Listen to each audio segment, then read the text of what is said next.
Dobro, lepo zdrav. Najprej čisto na kratko o današnjem dnevu. Današnji dan je bil namenjen zunanji politiki. V bistvu smo imeli zjutraj precej obširno, ampak zaprto za javnost razpravo, brez kakršnihkoli sklepov in izmenjavo mnenj o odnosih s Kitajsko. Tako da različna mnenja, širši diapazon. Bolj pomembne so sklepi, ki so bili sprejeti na temo Ukrajine. Cel spisek jih je, verjetno jih imate, nima smisla, da jih zdaj naštevam. Definitivno Evropska unija ostaja enotna v podpori Ukrajini v vseh pogledih. Danes v teh sklepih ni bilo kaj dosti razprave, zaradi tega, ker so bili usklajeni že prej na nivoju veleposlanikov in taki so bili tudi potrjeni. Bil je samo apel, da se na točki, ki se tiče zagotavljanja likvidnih sredstev, kjer so dogovori že bili doseženi, dejansko poskrbi, da predstavniki držav članic, bo rekel, te sklepe, operacionalizacijo teh sklepov tudi podprejo ustrezno. Mogoče bolj zanimiva sta še dva dodatna sklepa. Prvo je podpora prizadevanjem Združenih narodov. Tam je bilo nekaj razprave glede prehranske preskrbe. Spravi, Evropska unija v celoti podpira napore Združenih narodov in generalnega sekretarja, ker verjamemo, da je to v bistvu naša obveza in ne želimo, da bi se to zlorabljalo tudi strani Rusije kot orožje pri borbi za javno mnenje v svetu, predvsem v Afriki in pa Aziji, glede posledic ukrajinske vojne na njihovo prehransko varnost. In pa dodan je bil sklep, obsodba v resnici iranskega režima, pa je delovanje iranskega režima in pa nasilja nad ženskami in otroci v Iranu. In dodan je bil v bistvu protest in obsodba teh dogodkov v Iranu. Ker vem, da me boste vprašali, za Zahodni Balkan po predvidevanjih danes ni bil niti na dnevnem redu in tudi nobena debata na to temo ni stekla. Ne nazadnje tudi zaradi časovnih omejitev, ampak dejansko ni bilo predvideno, da se bo o tem debatiralo, ker se postopki potekajo ne bom rekel v ozadju, ampak v skladu z načrtom, tako kot je bilo že predvideno na junijskem zasedanju. No in čisto za konec smo imeli pa še na nek način manjše slavje ob tem, ko je bila deljena novica, da so naše nočno delo včeraj že rezultiralo v zelo dobrih rezultatih, ker so cene plina danes že padle za več kot 10% na podlagi sklepov Evropskega sveta iz včerajšnje noči. Tako da in smo bili vsi zelo veseli tega, da s tem, ko smo ponovno pokazali enotnost pri delovanju, dejansko dali zelo jasen signal trgom, na eni strani pa hkrati tudi znižali cene in tudi stroške za industrijo, pa tudi prebivalstvo. Če imate še kakšno vprašanje, bom z velikim veseljem odgovoril. Samo energetika zanima, nima več.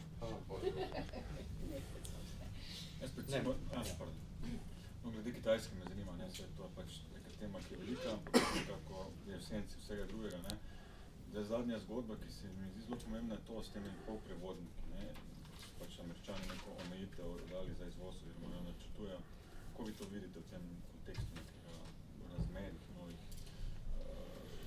Dejansko v razpravi so bile izpostavljene tudi tiste točke, kjer se bo morala Evropska unija počasi začeti razmišljati o strateškem pozicioniranju, nekateri so govorili o samosvajanju, in to je na področju redkih kovin in pa na področju nekaterih tehnologij. In konkretno polprevodniki so ena od takih tehnologij. Ampak to je bilo samo v razpravi izpostavljeno kot področje, na katerih bo treba v bodoče strateško začeti delovati. Je bil mogoče izražen strah v debati, da bo Kitajska preveč potegnila z Rusijo v naslednjih mesecih in kako bi potem to vplivalo na... Ne, jaz bi ravno obratno rekel. Večina razpravljavcev je jasno potegnila črto med Rusijo in Kitajsko, v smislu, da se jih ne sme enačiti na noben način in da jih je treba ločeno obravnavati in tudi imeti ločene strateške pristope, kako delovati tudi napram Kitajski z vidika vojne v Ukrajini oziroma ruske agresije na Ukrajino. Ste se morda pogovarjali kaj v smeri, kako se bi odzvala Evropska unija, če bi Kitajska zaostrila pač svojo vpliv? Ja, tudi če bi se, vam tega ne bi smel povedati, tako da se nismo. Dobro. No, glede tega debata je bilo, ki je šlo v smer, da bi bilo treba kaj prilagoditi, spremeniti strategijo, ki je bila do zdaj, Ne, še enkrat, danes je bila samo izmenjava mnenj, popolnoma neobvezna in zelo različna mnenja. Niti poskusa ni bilo, da bi se mnenja nekako zbliževala med članicami, ker je bilo res samo izmenjava informacij. Tudi sklepi niso bili niti predvideni, niti kasneje predlagani.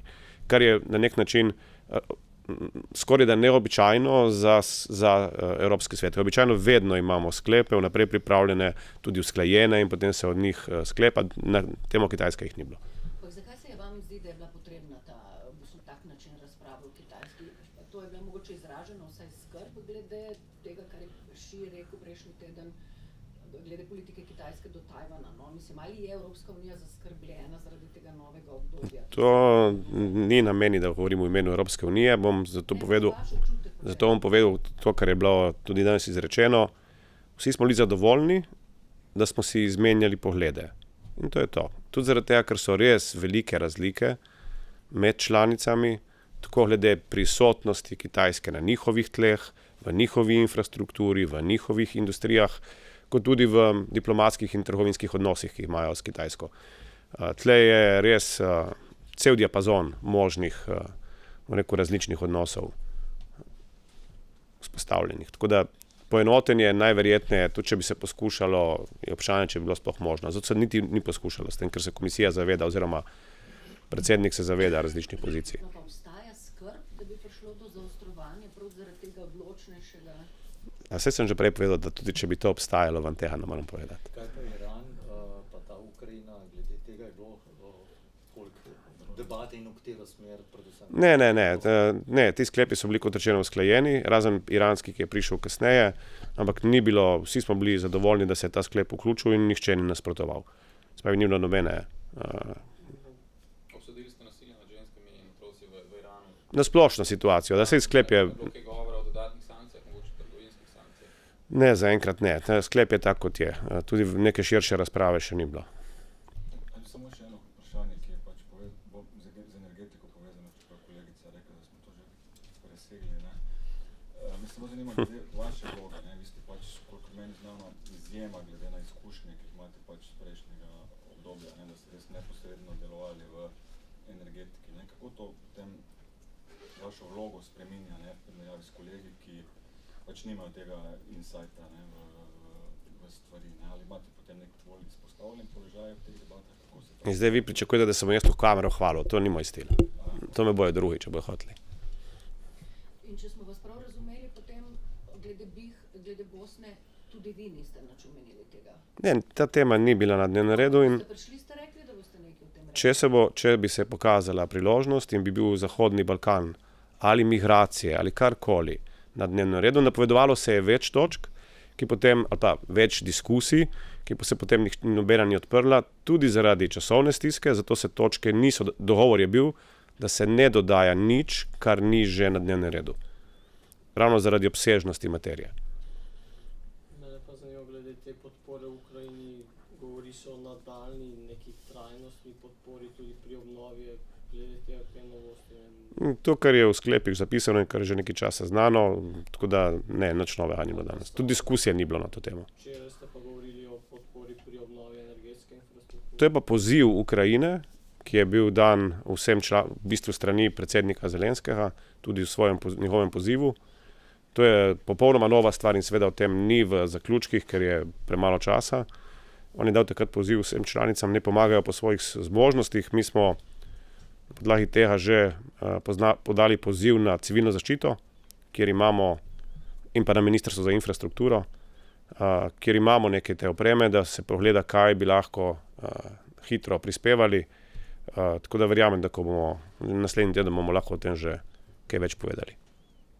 Kaj pa ta tretji vrh, dodatni vrh, ki ga je kolega vaš Šolc omenjal, da bi se, če bi še kakšne podrobnosti nejasnosti, da bi morali potem še navrstiti, je to realno? Če bo vsak trg uspel v enem dnevu zbiti ceno plina za 10%, se lahko stanemo tudi 3-krat še letos, ni noben problem. Se jo lahko v enem dnevu spet dvigne za 40, ne? Zadosti verjetno neka zaostritev v Ukrajini, si mislil, ne? Hujše, kot je zdaj v Ukrajini, ne more biti, tako da ne se. Imamo še eno orožje, ki je v celoti zaostri in zaplete vso situacijo. Ne? To pa ne rabiš. Pa, ja. Ne, se bojo obstajajo še neke taktične podvrste, preden pride do armature. Jaz vseeno predlagam, da širjenje, ko se temu reče, strahu pred holokaustom ni bilo, niti besede o tem ni bilo na Evropskem vrhu in tudi ne vidim potrebe, da bi o tem zdaj razpredali. To je to? Hvala. Hvala lepa.